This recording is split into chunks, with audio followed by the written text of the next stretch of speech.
How to learn long answers. Long question हमसे याद नहीं होते हैं, याद किया हुआ हम भूल जाते हैं, या क्वेश्चन आंसर हमसे याद नहीं होते हैं। तो अगर आपकी भी ये क्वेरी है, जैसे बहुत सारे स्टूडेंट्स की ये क्वेरी रहती है, तो आपके लिए ये वीडियो है। और ये देखने के बाद आप लोग का प्रॉब्लम सॉल्व हो जाएगा, क्योंकि मैं बहुत ही 5 सिंपल सॉल्यूशन आपको देने वाली हूँ। तो देखिए, ये चाहे आप किसी भी सब्जेक्ट की बात कर रहे हो, इंग्लिश, सोशल स्टडी, साइंस, सबके लिए फॉलो कर सकते हैं। और आप किसी भी क्लास के स्टूडेंट हो तो भी इसे फॉलो कर सकते हैं। सो स्टार्ट करते हैं, वो 5 सिंपल सॉल्यूशन क्या है। How to learn long answers या हाउ टू लर्न आंसर्स। ठीक है, सबसे पहला, सबसे अच्छा तरीका है, अगर आपका एग्ज़ाम करीब है, और सबसे अच्छा तरीका है कि जो भी आपका क्वेश्चन है उसका आप कीवर्ड निकाल लें और कीवर्ड याद कर लें। कीवर्ड क्या होता है भाई? देखिए, हर आंसर का एक कीवर्ड होता है जो एग्जामिनर देखता है बच्चे के आंसर में। अगर आपने कीवर्ड लिखा है और थोड़ा बहुत आंसर में गलत भी लिख दिया है तो भी आपको फुल मार्क मिलेंगे, अगर आपने कीवर्ड को ऐड किया है।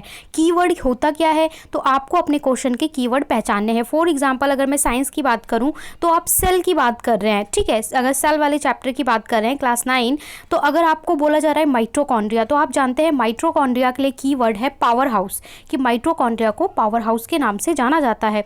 लाइजोसोम को सुसाइड बैग के नाम से जाना जाता है। ठीक है, इसी तरीके से जो आपके आंसर का कीवर्ड है वो आपको पहचानना है और उस कीवर्ड को याद कर लेना है। अगर आप कीवर्ड याद कर लेते हैं तो आपका 50% काम ऐसे ही हो गया। तो आपको क्या करना है, लॉन्ग आंसर से कीवर्ड छान छान के उनको याद कर लेना है और आसपास का कंटेंट लिखने की खुद ट्राई करना है, तो जिससे आपका ये तो पक्का हो जाएगा कि आपको कीवर्ड तो एटलीस्ट पता ही है। इसी तरीके से इंग्लिश में कर सकते हैं, जो कीवर्ड हैं वो आपको पता होंगे, बाकी चीज़ें हम बाद में करेंगे। चलिए, दूसरा पार्ट क्या है? दूसरा है break your answer in parts. हमारे जो आंसर होते हैं वो 2 तरीके के होते हैं। एक होता है जो आपके लिखे होते हैं पॉइंट्स में, ठीक है, एक आंसर होते हैं जो आपके लिखे होते हैं पॉइंट्स में, और दूसरे आंसर होते हैं जो लिखे होते हैं पैरा में। तो पॉइंट्स के आंसर क्या होते हैं, हमें जल्दी याद हो जाते हैं, और पैरा के थोड़े देर में याद होते हैं। अब पॉइंट्स वाले क्वेश्चन में अगर आपको डिफ़िकल्टी है, याद नहीं हो रहा है, तो वहाँ पे क्या होता है, मान लीजिए आपके आंसर में 5 पॉइंट है, आपको 3 पॉइंट याद हो गए, 1 पॉइंट या 2 पॉइंट में आप अटक गए हो, आपको याद नहीं हो रहा है, तो आपको क्या करना है, उस पॉइंट को छोड़ दीजिए। जो पॉइंट आपको याद हो गया उसको बार बार रिवाइज करिए। कोई एक पॉइंट जो आपको परेशान कर रहा है, पूरा आंसर आपका डिस्टर्ब कर रहा है, उस पॉइंट को आप छोड़ दीजिए। और कई बार क्या होता है, हम एक आंसर में एक पॉइंट जो लिखते हैं उसमें काफ़ी कंटेंट लिख देते हैं, तो उसी कंटेंट को आप ब्रेक करके 2 पॉइंट बना दो, एक पॉइंट को 2 पॉइंट बना दो, और जो पॉइंट आपको डिफ़िकल्ट लग रहा है उस पॉइंट को आप हटा दो, या आपको जो परेशान कर रहा है उस पॉइंट को आप हटा दो, एक पॉइंट कम कर लो। अब बात करते हैं जो आपका आंसर पैरा में है, तो जो पैरा में है उसे देखते ही बच्चे सोचते हैं अरे यार ये मुझसे होगा नहीं, और छोड़ देते हैं, और एग्ज़ाम में उसे रिवाइज करने का भी टाइम नहीं मिलता।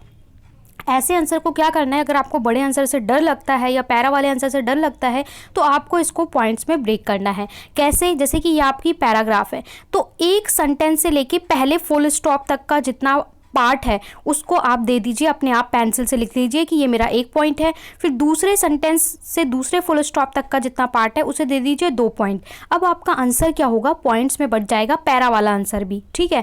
और अपने मन में एज्यूम कर लीजिए कि ये मेरा पॉइंट है लेकिन मैं इसे पैरा में लिख रहा हूँ, और उन पॉइंट्स को आप याद कर लीजिए। जब आप ऐसा करेंगे तो आपके दिमाग में एक साइकोलॉजिकली ये असर होगा कि हाँ, अब मुझे छोटा आंसर याद करना है, अब मुझे बस इतना ही याद करना है, तो आप जल्दी से याद कर पाएंगे। तो इसलिए अपने आंसर को पॉइंट्स में बांट लो, पैरा वाले को भी पॉइंट बना लो, ठीक है। इसके बाद है स्टेप नंबर 3, ये बहुत इंपॉर्टेंट है। आपको जो भी आंसर डिफ़िकल्ट लग रहा है उसे पढ़ने के बाद एक बार आपको लिख के देखना है। बच्चे इस चीज़ में आलस करते हैं कि यार कौन पेपर उठाएगा, पेन उठाएगा, पर यकीन मानिए ये बहुत ही अच्छा प्रैक्टिस है, इससे बहुत सारी चीज़ें आपको याद हो जाती हैं। एक बार अपने आंसर को लिख लीजिए, भले ही देखकर लिखिए, लेकिन उसे थोड़ा देखकर और थोड़ा जो आपको याद है उसे एक बार लिखकर देख लीजिए। कई बार क्या होता है, जैसे डेरिवेशन है, फॉर्मूला है, हमें याद नहीं हो रहा, लेकिन जब हम लिख के देखते हैं हम देखते हैं अरे ये तो बहुत ईजी है, हो गया हमसे। तो वही करना है आपको एक बार खुद से लिख के ज़रूर देखना है। इसके बाद पॉइंट नंबर 4 है relate difficult word with your favourite person.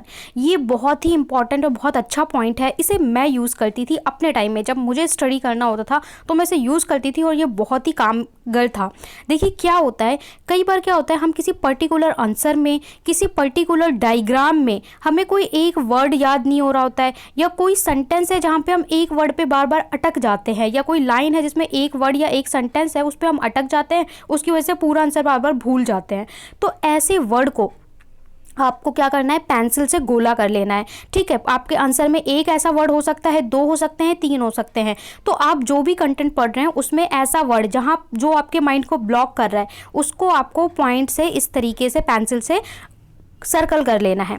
इसके बाद आपको क्या करना है, उस वर्ड को देखना है वो वर्ड किस लेटर से शुरू हो रहा है। जैसे फॉर एग्जांपल एक वर्ड है जो आर से शुरू हो रहा है और मेरे को उसमें बहुत डिफिकल्टी है, एक वर्ड है जो एम से शुरू हो रहा है और यहीं पे मैं अटक जा रही हूँ, बार बार अपने आंसर को भूल जा रही हूँ। इसके बाद एक वर्ड है जो पी से शुरू हो रहा है। ठीक है, तो ये मेरे आंसर के डिफिकल्ट पॉइंट है, इनको मैंने फाइंड आउट कर लिया और इन पे क्या किया, सर्कल कर दिया। अब आपको क्या करना है, इन वर्ड्स को अपने फेवरेट पर्सन या फेवरेट प्लेस से रिलेट करना है। कैसे करना है, मैं क्या करती थी, जैसे कोई वर्ड है कहीं पे एम से वो आ रहा है और सेंटेंस में जहाँ पे मैं ब्लॉक हो रही हूँ, तो मेरा नाम है मुदिता। ठीक है, तो मैं क्या करती थी कि हाँ इस आंसर में मैं कहाँ पे अटक रही हूँ, मुदिता पे अटक रही हूँ, एम। तो जैसे ही मैं उसमें अपना नाम डाल देती थी कि एक्चुअल में ये वर्ड कुछ और होगा, मैं उसको अपने नाम से रिलेट कर देती थी, जिससे मैं यहाँ पे अटक रही हूँ और उस वर्ड को मैं एक बार लिख के देख लेती थी। हाँ, जैसे मान लो मेटाबॉलिज्म वर्ड है, तो मेटाबॉलिज्म को मैंने रिलेट कर दिया मुदिता से कि यस मैं मुदिता पे अटक रही हूँ, यानी मेटाबॉलिज्म, मुदिता की जगह पे मेटाबॉलिज्म आएगा और ये मुझे फट से याद हो जाता था। इसी तरीके से आपका जो भी फेवरेट पर्सन है, क्योंकि जो हमारे फेवरेट पर्सन होते हैं हमारे दिल के करीब होते हैं और उसको हम भूलते नहीं है, उसको अच्छे से याद कर लेते हैं। जैसे मेरे फ्रेंड का नाम आर से है, तो मैंने किसी वर्ड को आर से रिलेट कर दिया अपने फ्रेंड से कि हाँ इस आंसर में मैं कहाँ पे अटक रही थी, इस बंदे पे अटक रही थी, इस पर्सन पे, और वो आपको याद हो जाएगा। तो आप किसी फेवरेट इंसान का, एक्टर का, या अपनी फेवरेट प्लेस का, या फेवरेट फूड का उस लेटर को देखिए कि आपके घर में कोई उस नाम से है, या फिर आपका नाम उससे शुरू होता है, या आपके किसी चीज़ का नाम उससे शुरू होता है, तो उस वर्ड को उससे रिलेट कर दो। इससे आपको जो पॉइंट है जहाँ पे आप अटक रहे हो वो सॉल्व हो जाएगा। ठीक है, वो आपको याद हो जाएगा और वो आप कभी नहीं भूलोगे। मैंने ऐसे बहुत सारे डायग्राम, ठीक है, इंजीनियरिंग में ऐसी टेक्निक यूज़ की है, बहुत सारे इलेक्ट्रॉनिक के वर्ड्स होते थे, चीज़ें होती थी, वहाँ पे मैं लोकेट कर देती थी, रिलेट कर देती थी चीज़ों को नाम से, और वो मुझे कभी भूलता नहीं था। इसके बाद टिप नंबर 5 है, बहुत इंपॉर्टेंट ट्रिक और टिप है। सबसे पहले आपको क्या करना है, जैसे ही आप आंसर देख लेते हो आपके दिमाग में क्या आता है, यार ये लॉन्ग आंसर है, मुझसे तो होगा ही नहीं।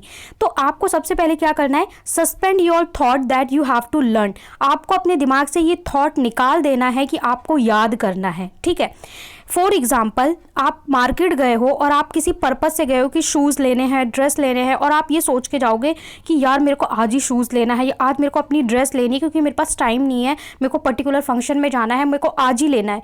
तो आप जाओगे, आपको कुछ पसंद भी नहीं आएगा और ना ही आपको अपने चॉइस का मिलेगा, आप पूरा दिन घूमोगे तो भी नहीं मिलेगा। लेकिन अगर आप ऐसे ही अपने फ्रेंड के साथ टहलते हुए जा रहे हो, किसी और को ड्रेस दिलवाने जा रहे हो, या किसी के साथ टहलते हुए मार्केट में जा रहे हो, आपको हर चीज़ पसंद आएगी, आपका दिल करेगा ये भी ले लूँ, ये भी ले लूँ, सब कुछ अच्छा लगेगा। क्यों? क्योंकि आपने अपने दिमाग पे बर्डन ही नहीं डाला, आपको खरीदना है। इसी तरीके से जब आप क्वेश्चन को पढ़ने जाएं तो अपने दिमाग से ये निकाल दें कि आपको याद करना है, रटना है। बस सोचे कि मुझे कैजुअली पढ़ना है, इसमें क्या दिया है कंटेंट, मुझे बस पढ़ना है और दैट्स इट। मुझे याद रहा एग्जाम में लिख दूंगा, नहीं याद रहा कोई बात नहीं, मुझे रटना नहीं है, मुझे जस्ट पढ़ना है। ये वाले थॉट को अपने दिमाग में लाइए, तो देखिए आपको जल्दी वो चीज़ याद हो जाएगी। ठीक है, तो ये 5 इंपॉर्टेंट टिप्स थे। अगर आप इसको फॉलो करते हो गाइज, रियली आपको जितनी भी डिफ़िकल्टी हैं वो सॉल्व हो जाएंगी। किसी भी सब्जेक्ट में हो या किसी भी क्लास के स्टूडेंट हो, आपको याद हो जाएगा। आपको ये टिप कैसी लगी कमेंट बॉक्स में ज़रूर बताएं। लाइक शेयर सब्सक्राइब करना ना भूलें। फॉलो करें खबरी पे और ज्वाइन कर लें टेलीग्राम चैनल। Bye bye.